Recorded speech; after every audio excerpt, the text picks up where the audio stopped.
وقت تک تو نہیں کھڑا، یہ تو فجر کی اذان ہو رہی ہے، ایک لڑکی کے لیے تو پوری رات کھڑے کھڑے تو نے گزار دی۔ ارے نادان، اس نے نہ آنا تھا نہ وہ آئی۔ یہ رات جو تو نے لڑکی کے لیے کھڑے کھڑے گزار دی، اگر اللہ کے لیے گزارتا تو تجھے کیا مقام ملتا؟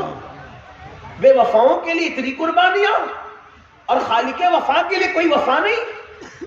دل پہ چوٹ لگی۔ کچھ حادثات اور واقعات ایسے ہوتے ہیں جو آدمی کو بدل دیتے ہیں، کچھ حادثات اور واقعات انسان کو بدلنے کے لیے آتے ہیں۔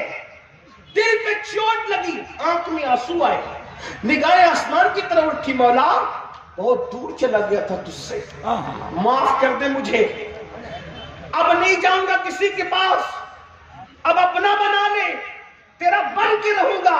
اور یہ کہہ کر مسجد کی طرف چلے، فجر کی نماز پڑھی، خوب روئے خوب روئے خوب روئے۔ میری قوم کے جوانوں یاد رکھنا، سب کو منانا مشکل ہے، رب کو منانا سب سے آسان ہے۔ اللہ کو منانے سے زیادہ کوئی آسان کام ہے ہی نہیں۔ صرف شرمندگی کے دو آنسو اس کی بارگاہ میں پیش کر دو، اس ساری زندگی کے جرائم معاف کر دے۔ اس سے بڑھ کر ہمیں پیار کرنے والا کوئی ہے ہی نہیں۔ ہم نے سب کی طرف توجہ کی، آؤ رب کی طرف توجہ کریں۔ یہ مکار اور فریبی دنیا کی محبت میں ڈوبنے والوں، کبھی اس کے ہو کر تو دیکھو، کبھی اس کی چوکھٹ پہ آ کر تو دیکھو، کبھی اس کے یہاں صدا لگا کر تو دیکھو۔ اپنے دکھڑے اپنے جیسے پاپیوں کو سنا کر ہمدردی بٹورنے والوں، کبھی اپنے دکھڑے اس کی بارگاہ میں سنا کر دیکھو، پھر دیکھنا رحمت کی کیسی چھما چھم برسات ہوتی ہے۔ اپنے مسائل صرف تعویذات اور وظیفوں سے حل کروانے والوں، کبھی رات کے آخری حصے میں اپنے مسائل اس کی بارگاہ میں رو رو کر پیش کر کے تو دیکھو، تب پتہ چلے گا کہ خدا بند قدوس کا پیار اپنے ساتھ کیا ہے۔ اللہ اکبر۔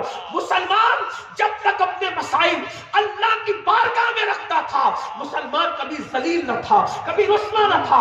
ارے تمہاری بچیوں کو اچھے رشتے نہیں آتے، میں چیلنج سے کوئی بات نہیں کہتا، لیکن اپنے اللہ پہ مجھے یقین ہے، خدا کی عزت کی قسم، رات کے آخری حصے میں اچھی طرح 2 رکعت وضو کرو، اچھی طرح وضو کرو، 2 رکعت نفل پڑھو اور رو رو کے گڑ گڑا کے دعا کرو۔ خدا کی عزت کی قسم، اچھے رشتوں کی قطار نہ لگ جائے تو پھر کہنا ارے وہ ہے کیا جو اس کی بارگاہ سے نہیں ملتا۔ ہم تو مائل بکرم ہیں، کوئی سائل ہی نہیں، راہ دکھلائے کسے، راہ روے منزل ہی نہیں، مگر وہ قوم راتوں کی تاریکی میں کیوں مانگے گی جو شب برات میں بھی گناہ کرتی ہے، جو شب برات بھی کھوئی کود کر گزار دیتی ہے، جو رمضان المبارک کا مہینہ بھی بغیر روزے کے گزار دیتی ہے۔ کہتے مولانا بغیر کھائے تو رہ سکتا ہوں، لیکن گٹکے کی عادت اس لیے روزہ نہیں رکھتا، پان کی عادت اس لیے روزہ نہیں رکھتا۔ منافق نہ بنو، نبی کے نام پہ جان دینے کی بات کرتے ہو، نبی کے نام پہ گٹکا نہیں چھوڑ سکتے چند گھنٹے کے لیے، نبی کے نام پہ سگریٹ نہیں چھوڑ سکتے چند گھنٹوں کے لیے۔ اللہ اکبر۔ ارے عاشق تو وہ تھے جنہوں نے نبی کے کہنے پر پہلی رات کی دلہن چھوڑ کر کے جانیں قربان کی ہے۔ اگر ہم گٹکا اور پان نہیں چھوڑ سکتے، سگریٹ نہیں چھوڑ سکتے 12-14 گھنٹے کے لیے، تو کیسے عاشق ہو؟ صرف نعت سن کر کے جھومو گے، اسی پہ عشق کی سند ملے گی؟ صرف پیسے دو گے ہمیں اور نذرانہ دو گے تقریر کرنے والے اور نعت کرنے والوں کو 10-10 کی نوٹ دے کر عاشقوں کی